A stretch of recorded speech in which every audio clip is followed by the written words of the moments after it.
Okay so hello everyone, इस video में बात करने वाले हैं वर्चुअल मेमोरी और पेज रिप्लेसमेंट एल्गोरिथम्स के बारे में। तो इस वीडियो में सबसे पहले हम डिस्कस करेंगे वर्चुअल मेमोरी के कॉन्सेप्ट को। इसमें हम क्या देखते हैं कि जब हमारे पास जो हमारी रैम है, जो हमारी मेन मेमोरी है, उससे भी बड़े साइज का प्रोसेस हमारे पास जब आता है तो उसको हम एग्जीक्यूट कैसे करेंगे। और उसके बाद बात करेंगे हम पेज रिप्लेसमेंट एल्गोरिथम के बारे में, यानी कि फीफो, एलआरयू, एमआरयू और ऑप्टिमल पेज रिप्लेसमेंट एल्गोरिथम क्या क्या होते हैं, उसको हम डिटेल में न्यूमेरिकल एग्जाम्पल के साथ डिस्कस करेंगे। और उसके बाद हम डिस्कस करेंगे थ्रेशिंग के कॉन्सेप्ट को, जो कि बहुत छोटा सा कॉन्सेप्ट है और आपको जानना जरूरी है। तो ये जो वीडियो है थोड़ा सा लंबा हो सकता है, क्योंकि इसमें हम पूरे न्यूमेरिकल एग्जांपल के साथ इन सारे कॉन्सेप्ट को डिस्कस करने वाले हैं। तो ये थोड़ा सा है जो लेंथी हो सकता है वीडियो, बट डोंट वरी, क्योंकि हम सारी की सारी डिटेल्स जो है वो कवर करने जा रहे हैं। अब बिना टाइम वेस्ट किए हुए आगे बढ़ते हैं और बात करते हैं वर्चुअल मेमोरी के बारे में। तो अगर हम वर्चुअल मेमोरी के बारे में बात करें तो जो हमने इससे पिछले जो वीडियोज में डिस्कस किया कि हमारी मेन मेमोरी है उसमें कैसे हम डिवाइड करते हैं, उसमें हमारे पास कैसे वर्किंग होती है, ये कुछ सारा कुछ हमने देखा कि जो हमारा प्रोसेस था वो उसको हम कैसे डिवाइड कर रहे थे, उसमें हम पेजेस में डिवाइड कर रहे थे, और जो हमारी मेन मेमोरी है उसको हम फ्रेम्स में डिवाइड कर रहे थे।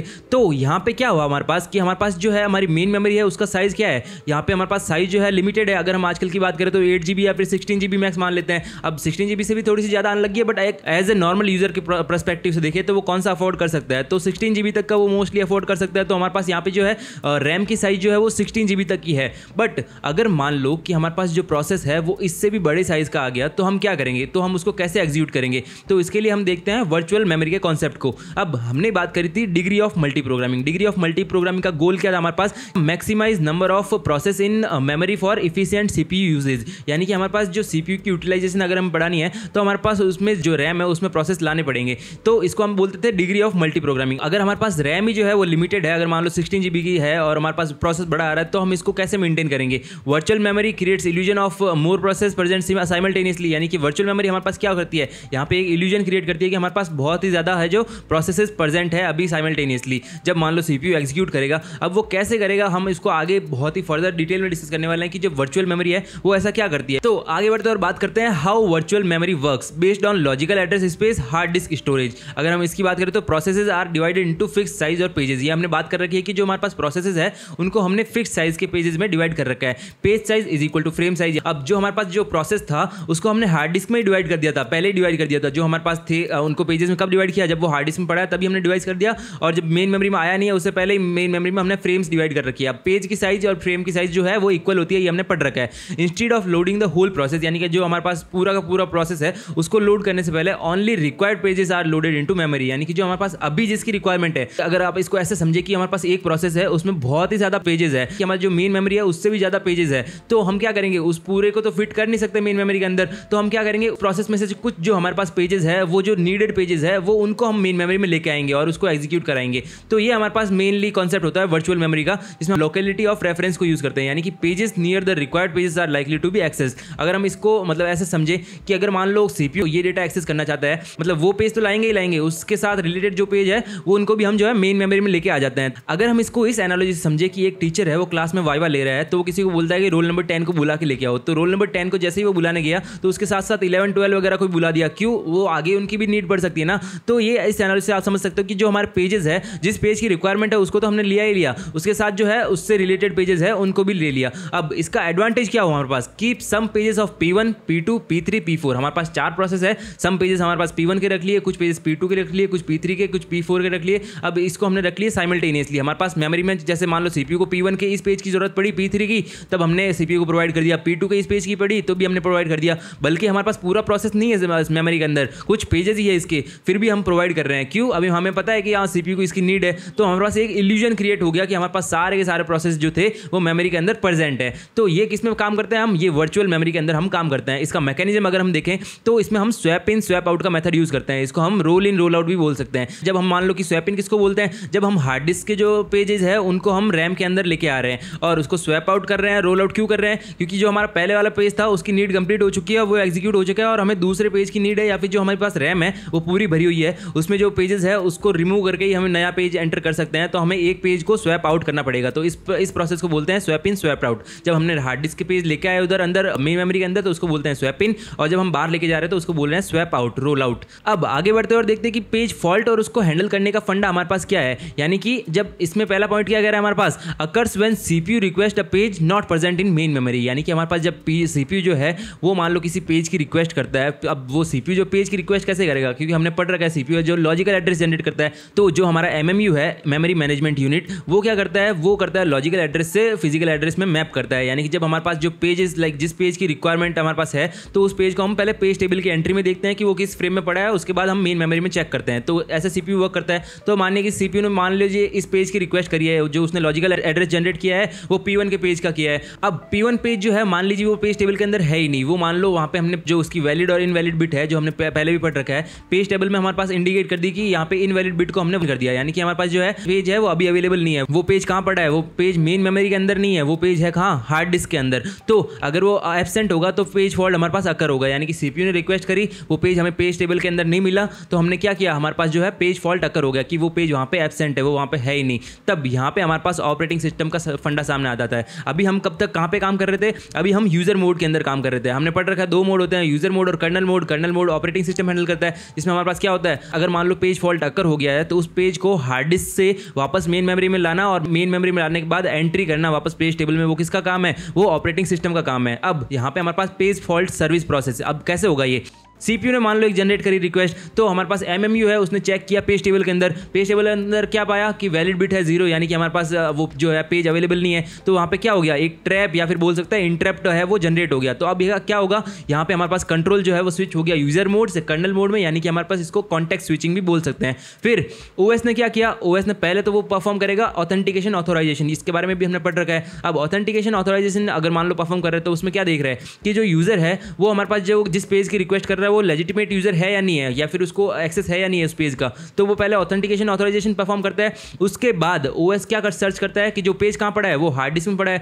तो लॉजिकल एड्रेस स्पेस, यानी कि हार्ड डिस्क में वो पहले सर्च करता है कि ये जो पेज है वो यहाँ पे पड़ा है, तो हमें उसको लेके आना है किसमें, मेन मेमोरी में। तो OS ने सर्च किया, वो उसको पेज वहाँ मिल गया। अब पेज जो है उसको मिल गया, तो पेज वो है वो वापस रैम के अंदर लेके आएगा। अब रैम के अंदर कौन से जगह पे रखना है तो वो भी ऑपरेटिंग सिस्टम ही डिसाइड करेगा। तो वो लाया और फ्रेम नंबर 7 पे रख दिया। अब हमें कैसे पता चलेगा कि फ्रेम नंबर 7 पे वो रख दिया है पेज, तो हमें पेज टेबल को अपडेट करना पड़ेगा। हमने पेज टेबल को अपडेट कर दिया वहाँ पे जहाँ पे पहले वैलिड बिट 0 थी, यानी कि वहाँ पे हमारे पास पेज अवेलेबल नहीं था, तो हमारे पास अब उस वैलिड बिट को कर दिया हमने 1 और फ्रेम नंबर कर दिया उसको F7, यानी कि फ्रेम नंबर 7 पे हमारे पास पेज पड़ा है। हमने ऐसे करके ये सारा जो है प्रोसेस कंप्लीट किया। तो यहाँ पे हमारे पास क्या हो गया, कंट्रोल वापस रिटर्न आ गया यूजर के पास। पहले कंट्रोल गया कर्नल के पास, यूजर से वापस कर्नल के पास, और जितना प्रोसेस पूरा हुआ उसके बाद वापस चला गया यूजर के पास। ये जो प्रोसेस पूरा हमने देखा ये क्या था, पेज फॉल्ट सर्विस प्रोसेस। अब अगर हम टाइम फैक्टर की बात करें तो हमारे पास takes much longer than normal memory access, यानी कि हमारे पास बहुत ही ज्यादा टाइम लेगा ये वाला जो प्रोसेस है हम कंप्लीट करने में। अब अगर हम बात करें इफेक्टिव मेमोरी एक्सेस टाइम की, तो इफेक्टिव मेमोरी एक्सेस टाइम का अगर हम फॉर्मूला देखें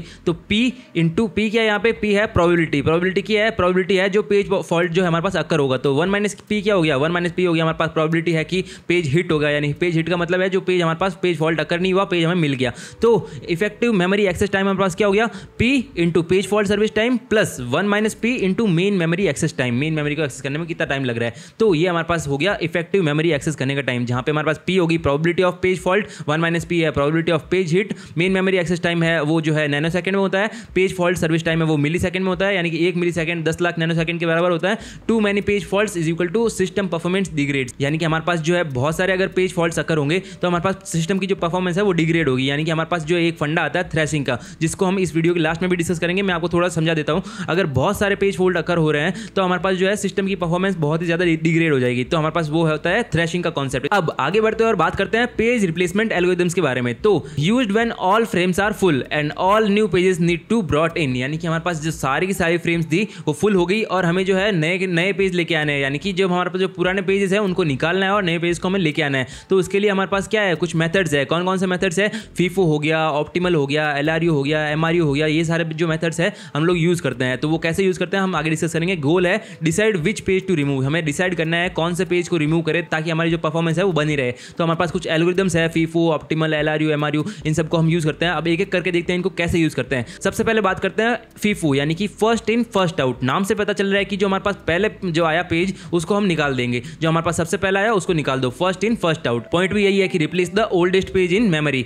एग्जांपल के लिए हमने एक स्ट्रिंग ले रखी है, हमारे पास पेज नंबर दे रखे हैं, पेज नंबर 7 1 0 1 2 0 ऐसे करके हमारे पास एक स्ट्रिंग दे रखी है और फ्रेम्स कितनी दे रखी है, फ्रेम्स दे रखी है हमारे पास 3 ही फ्रेम्स है। मतलब हमें क्वेश्चन सॉल्व करना है ये कि हमारे पास 3 फ्रेम्स है और इस स्ट्रिंग को फीफो से हमें सॉल्व करना है। अगर मान लो वो पेज है जो हमारे पास इन सारी फ्रेम्स में मिल जाता है जो हम एक्सेस कर रहे हैं तो पेज हिट होगा, अगर वो पेज नहीं मिलता है तो वो पेज फॉल्ट होगा। हमारे पास जो रेफरेंस स्ट्रिंग है वो दे रखी है 7012030423033120। ये हमारे पास रेफरेंस स्ट्रिंग दे रखी है। पहला हमने पेज चेक किया, पेज नंबर 7, तो जैसे ही हमने चेक किया तो हमारे पास जो पहले तीनों फ्रेम्स है वो खाली पड़ी है। तब हमने चेक किया कि क्या हमारे पास 7 अवेलेबल है, कैसे अवेलेबल होगा क्योंकि पूरी की पूरी खाली पड़ी है। तो हमारे पास यहाँ पे क्या अकर हुआ, पेज फॉल्ट अकर हुआ और हमने फ्रेम 1 में अलॉट कर दिया क्या 7। फिर नेक्स्ट हम देख रहे हैं, नेक्स्ट क्या है, नेक्स्ट है 0 पेज नंबर। तो 0 क्या हमारे पास अवेलेबल है, नहीं अवेलेबल है। तो हमारे पास यहाँ पे भी पेज फॉल्ट है वो अकर हो गया, हमने एंटर कर दिया F2 में 0। फिर हमारे पास नेक्स्ट देख रहे हैं कि 1 है, तो 1 क्या हमारे पास अवेलेबल है, अभी नहीं अवेलेबल है। अगर मान लो यहाँ 0 होता तो 0 अवेलेबल होता तो इसको हम एंट्री वापस से वही कर देते 07 की,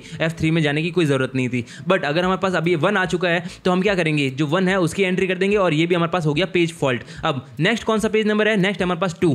क्या ये जो हमने अभी 3 फ्रेम्स जो है अलोकेट करी है उसमें frame 2 available, sorry page 2 available है, नहीं यहाँ पे हमारे पास अवेलेबल नहीं है। तो हम क्या करेंगे, जो पहले आया उसको निकालो। तो हमारे पास पहले कौन आया था, 7 आया था, तो उसको हमने निकाल दिया और उसकी जगह हमने क्या लिख दिया, 2 लिख दिया। तो हमारे पास अभी फ्रेम में क्या क्या है, फ्रेम 1 में 2, फ्रेम 2 में 0, फ्रेम 3 में 1। अब नेक्स्ट अगर हम बात करें तो नेक्स्ट हमारे पास कौन सा है, नेक्स्ट हमारे पास 0 है। तो 0 क्या इस में अवेलेबल है, फ्रेम 2 और 3 में किसी में भी अवेलेबल है, हाँ अवेलेबल है। तो हमारे पास क्या हो गया, यहाँ पे हमारे पास हो गया हिट। तो हमारे पास हमने ये एंट्री कर दी हिट की। अब नेक्स्ट कौन सा है हमारे पास, नेक्स्ट हमारे पास मान लो 3। तो क्या 3 अवेलेबल है, नहीं अवेलेबल है। तो हमने क्या किया, उसके पहले कौन आया था, 7 तो पहले आया था, उसके बाद कौन आया, उसके बाद 0 आया। तो पहले आया वो पहले जाएगा, यानी कि 7 के बाद 0 आया तो 0 अब जाएगा। तो 0 को हमने हटा के वहाँ पे 3 की एंट्री कर दी। तो हमारे पास क्या हो गया 1 3 2। अब नेक्स्ट कौन सा हमारे पास, नेक्स्ट हमारे पास 0 है। क्या 0 इस समय से अवेलेबल है, नहीं अवेलेबल है। तो हमने किसको हटाएंगे, हम जो तीसरा नंबर हमारे पास कौन आया 1 आया, तो उसको हटा के हम 0 एंट्री कर देंगे। फिर नेक्स्ट हमारे पास क्या है, नेक्स्ट हमारे पास आ रहा है 4। क्या 4 तब अवेलेबल है, नहीं अवेलेबल है। तो हमारे पास क्या हो गया, ये भी पेज फॉल्ट अकर हो गया। उसके बाद हमारे पास कौन आया था, उसके बाद हमारे पास 2 आया था। तो 2 को हटा के हमने यहाँ पे एंट्री कर दी 4 की। तो जैसे ही 4 की एंट्री करी तो हमारे पास हो गया डेटा में 0 3 और 4। अब नेक्स्ट पेज है हमारे पास 2। अब अगला किसको हटाएंगे, 3 को हटाएंगे। और ऐसे ही करते करते अगर हम फॉलो करते जाएंगे तो हमारे पास जो है 3 हिट होंगे और हमारे पास होंगे 12 पेज फॉल्ट अकर। यानी कि आप देख रहे हो फीफो में क्या हुआ, फीफो में हमारे पास जो है पेज हिट है वो कम अकर हुए और पेज फॉल्ट है वो ज्यादा अकर हुए। ऐसे ही अगर हम इसको सॉल्व करते करते आगे जाएंगे तो पूरी की पूरी जैसे स्ट्रिंग को हम सॉल्व करेंगे तो हमारे पास पेज हिट है वो कम अकर हुए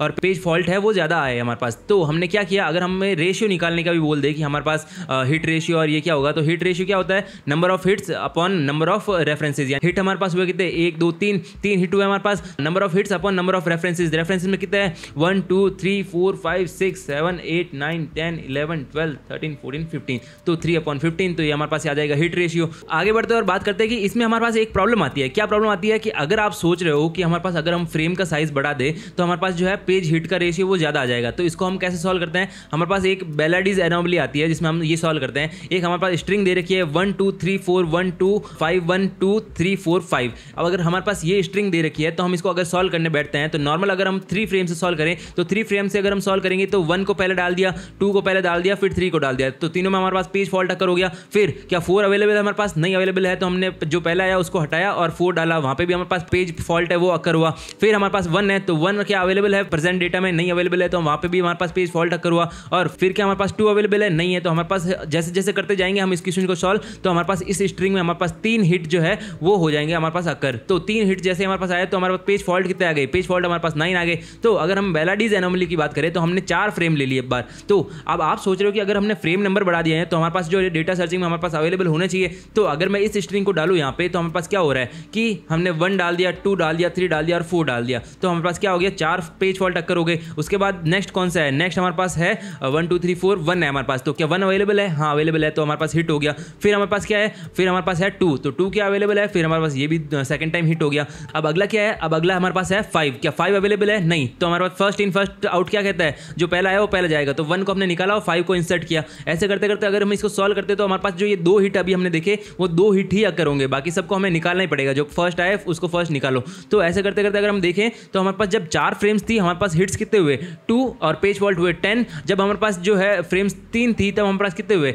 हिट हुए 3 और जो पेज फॉल्ट है वो हुए 9। इसको क्या बोलते हैं हम, इसको बोलते हैं बेलाडीज एनोमली। यानी कि हमारे फर्स्ट इन फर्स्ट आउट में जब हमने फ्रेम बढ़ा दी फिर भी जो हमारे पास नंबर ऑफ हिट्स जो है नहीं बढ़े, तो ये होती है बेलाडीज एनोमली। अब इसमें क्या होता है, increasing number of frames can increase page faults. यानी कि हमारे पास अगर हमने पेज वो जो फ्रेम्स बढ़ा दी तब हमारे पास पेज फॉल्ट भी बढ़ सकते हैं। तो ये होती है बेलाडीज एनोमली। अब अब आगे बढ़ते हैं और बात करते हैं ऑप्टिमल पेज रिप्लेसमेंट की। ऑप्टिमल पेज रिप्लेसमेंट में हम क्या देखते हैं? ऑप्टिमल पेज रिप्लेसमेंट में मान लीजिए हमारे पास एक स्ट्रिंग दे रखी है, तो इसमें हम क्या कहते हैं? Replace the page which is not used in the longest time, यानी कि हमारे पास जो है हम फ्यूचर में देख रहे हैं कि हमारे पास एक पूरा 4 डेटा दे रखा है, उन चारों डेटा में से कौन सा जो डेटा है वो सबसे लास्ट में यूज होगा फ्यूचर में, तो उसको हम हटा देते हैं। तो अगर हम स्ट्रिंग का एग्जांपल ले तो हमारे पास स्ट्रिंग है 70120 और ये हमारे पास स्ट्रिंग दे रखी है। तो सबसे पहले हमने एंट्री किसकी करी? 7 की, पेज फॉल्ट हो गया, फिर 0 की करी, फिर वो भी पेज फॉल्ट में आ गया, 1 की करी, फिर 2 की करी। हमारे पास 4 फ्रेम है तो इन चारों की एंट्री पेज फॉल्ट में आएगी क्योंकि सबसे पहले तो खाली है। फिर हमारे पास अभी एंट्री में क्या है? 7012। अब नेक्स्ट फ्रेम क्या हमारे पास? 0 की फ्रेम है, तो 0 की हमारे पास अवेलेबल है,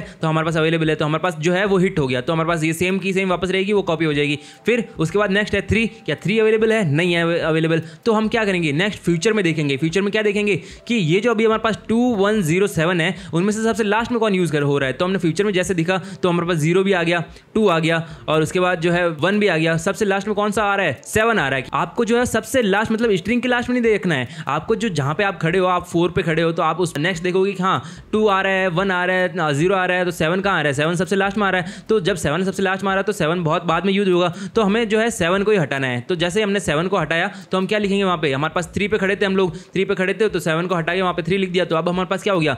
2103। नेक्स्ट क्या हमारे पास? नेक्स्ट हमारे पास 0, तो क्या हमारे पास 0 अवेलेबल है? हाँ अवेलेबल है, तो 2103 ये भी हमारे पास हिट हो गया, 2 हिट हो गया हमारे पास। फिर नेक्स्ट आ गई 4, क्या 4 अवेलेबल है? नहीं अवेलेबल है, तो 4 के आगे हम देख रहे हैं कि जो हमारे पास डेटा है 2103 उसमें सबसे लास्ट में कौन आ रहा है? 2 हमें मिल गया, 3 हमें मिल गया, 0 हमें मिल गया, तो हमारे पास लास्ट में कौन आ रहा है? 1 आ रहा है, तो हमें क्या करना पड़ेगा? 1 को हटाना पड़ेगा। और ऐसे करते करते अगर हम सॉल्व करेंगे तो हमारे पास जो है पेज हिट है वो 12 आ जाएंगे, पेज फॉल्ट्स है वो 8 आ जाएंगे। इस पूरी कंप्लीट स्ट्रिंग को अगर हम सॉल्व करेंगे, जो कि एग्जांपल आपको मैंने सॉल्व करके दे रखा है स्क्रीन पे, तो हमारे पास पेज हिट है वो 12 आ गए, पेज फॉल्ट है वो 8 आ गए। तो अगर हम इनका रेशियो कैलकुलेट करें तो 12/20 × 100 ये हो गया पेज हिट का, और पेज फॉल्ट का हो गया 8/20 × 100। तो ऐसे हो गया हमारे पास जो है ऑप्टिमल पेज रिप्लेसमेंट, यानी कि ऑप्टिमल पेज रिप्लेसमेंट में हमने कैसे किया, फ्यूचर के सारे देख लिए। अब जो ऑप्टिमल पेज रिप्लेसमेंट है वो उसकी लिमिटेशन क्या है, यानी कि ये प्रैक्टिकल नहीं है हमारे पास। प्रैक्टिकल क्यों नहीं है? कि हमारे पास अगर हमारे पास जो फ्यूचर रेफरेंसेस है वो अननोन होते हैं, हमारे पास नोन थोड़ी होता है कि फ्यूचर में कौन सा आएगा कौन सा नहीं आएगा, तो हमारे पास उसकी लिमिटेशन यही है कि ये प्रैक्टिकल नहीं है,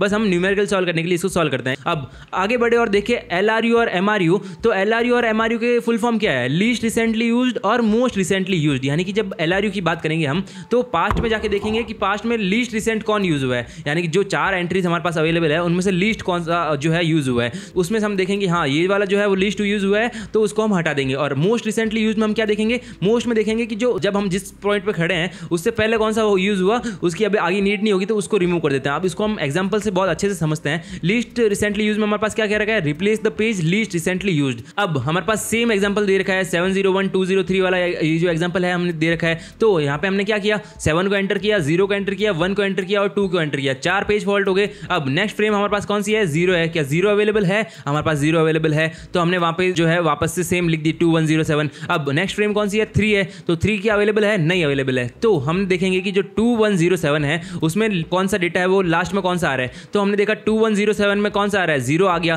2 आ गया, 1 आ गया, तो सबसे लास्ट में कौन आ रहा है? 7 आ रहा है। तो यानी कि हमारे पास जो है 7 बहुत पहले यूज हुआ था, तो 7 को हटा दो, तो 7 को हटाया और हमने 3 को डाल दिया वहां पे। फिर हमारे पास क्या है? 2103। फिर हमारे पास नेक्स्ट आ गया पेज नंबर 0, तो पेज नंबर जैसे 0 आपके पास आया तो क्या अवेलेबल है मेन मेमोरी के अंदर? हाँ अवेलेबल है, तो उसको एज इट इज लिख दिया 2103। नेक्स्ट फ्रेम कौन सी आई? 4 आई। तो अगर हमारे पास 4 आ रही है नेक्स्ट फ्रेम, तो हम क्या देख रहे हैं कि हमारे पास मेन मेमोरी के अंदर अवेलेबल है कि नहीं है? तो नहीं है, तो 2103 में सबसे लीस्ट कौन सी यूज हुआ है? हमने देखा बैकवर्ड देखा तो 0 आ गया, 3 आ गया, फिर 0, फिर 2 भी आ गया, तो यानी कि लीस्ट कौन सा है? 1 है लीस्ट, तो 1 को हम हटा देंगे। अगर मान लो 2 से पहले 1 होता तो हम 2 को हटा दें, क्योंकि 2 है जो 1 से भी लास्ट में आ रहा है, तो 1 को हटा के हमने 4 लिख दिया। फिर 2403 हमने 240 इसमें लिख दिया। फिर 2403 लिखने के बाद में हमारे पास जो है अगला हमने चेक किया, अगला क्या है? 2, तो 2 अवेलेबल है तो ये हिट हो गया। फिर अगला है 3 अवेलेबल है तो वो भी हिट हो गया। फिर हमारे पास 0 वो भी अवेलेबल है तो वो हिट हो गया, 3 वो भी अवेलेबल है तो हिट हो गया, फिर 2 वो भी अवेलेबल है तो हिट हो गया। फिर हमारे पास आता है 1, तो 1 हमारे पास यहाँ पे नहीं है, तो हमारे पास 2403 है।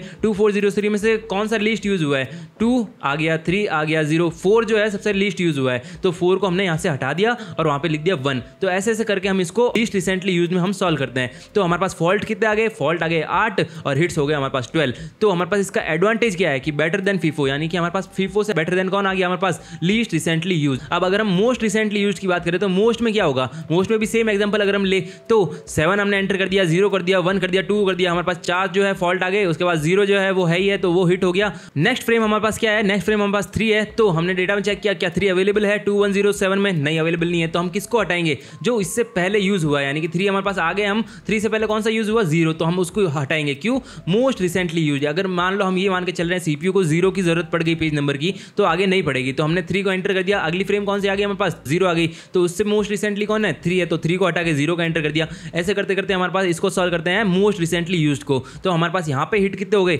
हिट हो गए हमारे पास 1 2 3 4 5 6 7 और 8 हमारे पास हिट हो गए, और बाकी हो गए हमारे पास फॉल्ट्स कितने हो गए, हमारे पास 12 हो गए फॉल्ट। ऐसे के ऐसे हम सारे के सारे जो है मोस्ट रिसेंटली, LRU, MRU, ये सारे के सारे हम सॉल्व करते हैं, तो इससे रिलेटेड हमारे पास क्वेश्चन देखने को मिल जाते हैं। अब आगे बढ़ते हैं और बात करते हैं थ्रेशिंग के कॉन्सेप्ट के बारे में। थ्रेशिंग के कॉन्सेप्ट की अगर हम बात करें तो हमने डिग्री ऑफ मल्टी प्रोग्रामिंग में देखा कि हमारे पास क्या था कि हमें एज मैनी प्रोसेस, यानी कि जो हमारे पास है मेन मेमोरी, उसमें बहुत सारे प्रोसेस हमें लाने हैं। न्यू स्टेट से जो है हमारे पास बहुत सारे प्रोसेस हमें रेडी स्टेट में लाने हैं, तो इसको क्या बोलते हैं हम, डिग्री ऑफ मल्टी प्रोग्रामिंग। तो मल्टी प्रोग्रामिंग का गोल क्या है कि keep CPU busy while loading multiple process, यानी कि सीपीयू को हमें बिजी रखना है इसमें बहुत सारे प्रोसेस लोड करके। हमारे पास रेडी स्टेट में इतने सारे प्रोसेस हमें लाने हैं कि हमारे पास सीपीयू है वो हमेशा बिजी रहे, आइडल कभी ना रहे। यूजिंग पेजिंग, यानी कि हमने पेजिंग में क्या किया, पेजिंग में हमारे पास बहुत सारे प्रोसेसेस है, उनको हमने पेजेस में डिवाइड कर दिया और फिर हम उनको रैम के अंदर लेके आ रहे हैं। तो अगर हमारे पास जो प्रॉब्लम है वो कब क्रिएट हुई, if two many process loaded, यानी कि हमने क्या किया, यानी कि हमारे पास मान लो 100 प्रोसेस हमने रैम के अंदर डाल रखे हैं। रैम के अंदर वो कैसे डाल रखे हैं, page number 1 of process 1, page number 1 of process 2, page number 1 of her एक जो प्रोसेस है उसका पेज नंबर 1 हमने डाल रखा है। इसके अंदर किसके अंदर हमने डाल रखा है, मेन मेमोरी के अंदर। तो हमारे पास क्या है, सीपीयू ने मान लो रिक्वेस्ट किया page number 1 of P1, page number 1 of P2, page number 1 of P3। तो अगर मान लो सीपीयू ऐसे रिक्वेस्ट करता है तो कोई हमारे पास फॉल्ट अकर नहीं होगा। बट मान लीजिए सीपीयू को पेज 1 की नीड नहीं है और हमने क्या करके बैठे इधर, हम तो सारे के सारे जो प्रोसेस हमारे पास है उनके हमारे पास पेज नंबर 1 ही हमने ला रखे हैं। तो अगर मान लो हमारे पास सीपीयू जब है रिक्वेस्ट करेगा पेज 2, मोस्टली की पेज 2, पेज 3, पेज 7, इन सब की रिक्वेस्ट करेगा, तो हमारे पास क्या होगा, पेज फॉल्ट अकर होगा। और इतने सारे पेज फॉल्ट अकर होंगे तो हमारी जो है परफॉर्मेंस वो है वो डिक्रीज होगी। तो almost every request causes page fault, यानी कि हमारे पास जरूरी थोड़ी है कि सीपीयू को जो है एक जो पेज नंबर 1 है वही चाहिए सारे प्रोसेस का। तो हम तो क्या करके बैठे हैं, हम तो सारे प्रोसेस का ही 1 पेज नंबर है वो ला के बैठे हैं। तो ये जरूरी नहीं है कि सीपीयू हमेशा पेज 1 को ही मांगे। तो हमने क्या किया, डिग्री ऑफ मल्टी प्रोग्रामिंग तो मेंटेन कर ली, बट हमारे पास जो है पेज फॉल्ट अकर होगा। पेज फॉल्ट अकर होगा तो क्या होगा, जिस पेज को हमने रिक्वेस्ट किया उस पेज को लाने में मतलब टाइम लगेगा ना, तब यूजर मोड से वापस कर्नल मोड में जाएगा। कर्नल मोड से जो है वो पेज पहले मेन मेमोरी में आएगा, फिर पेज टेबल में वो है उसकी हमने वैल्यू जो है उसको अपडेट करेंगे, स्वैप इन स्वैप आउट ये सारे परफॉर्म होंगे, तो हमारे पास टाइम बहुत ज़्यादा लग जाएगा। तो इसका रिजल्ट क्या हो रहा है कि system spends most time in page fault servicing, यानी कि हमारे पास सिस्टम जो है वो यूजफुल वर्क तो कर नहीं रहा, वो क्या कर रहा है, पेज फॉल्ट सर्विसिंग करे जा रहा है। तो यानी कि हमारे पास जो है सीपीयू उसका आइडल टाइम बढ़ जाएगा, यानी कि हमारे पास जो है आईओ ऑपरेशन जो है बढ़ जाएगा। अब परफॉर्मेंस ड्रॉप शार्पली, यानी कि हमारे पास जो परफॉर्मेंस है वो पूरी ड्रॉप हो सकती है, इसको बोलते हैं हम थ्रेशिंग। तो अगर हम इस डायग्राम में परफॉर्मेंस के कर्व को देखें तो CPU utilisation increases with multi programming until critical point lambda, यानी कि एक पॉइंट तक हमारे पास जब हम प्रोसेस को लेके आ रहे हैं रेडी स्टेट के अंदर, तब हमारे पास एक पॉइंट तक तो जो है वो multi programming, degree of multi programming बढ़ेगी। उसके बाद क्या होगा, एक पॉइंट आएगा लैम्डा पॉइंट जिसको हम बोलते हैं, तब हमारे पास क्या होगा, पूरी की पूरी जो परफॉर्मेंस है वो बहुत ही ज्यादा डिक्रीज होने लग जाएगी, एकदम सडनली डिक्रीज होगी। तो इसको बोलते हैं हम थ्रेशिंग, कि हमारे पास जो परफॉर्मेंस है वो डिक्रीज हो रही है ड्यू टू पेज फॉल्ट्स, बहुत ज्यादा पेज फॉल्ट अक्कर हो गए। तो इसको प्रिवेंट कैसे करें भाई साहब, तो इसको प्रिवेंट करने के लिए हमारे पास दो तरीके होते हैं, या तो मेमोरी जो रैम है हमारे पास उसकी साइज इंक्रीज कर दो, या फिर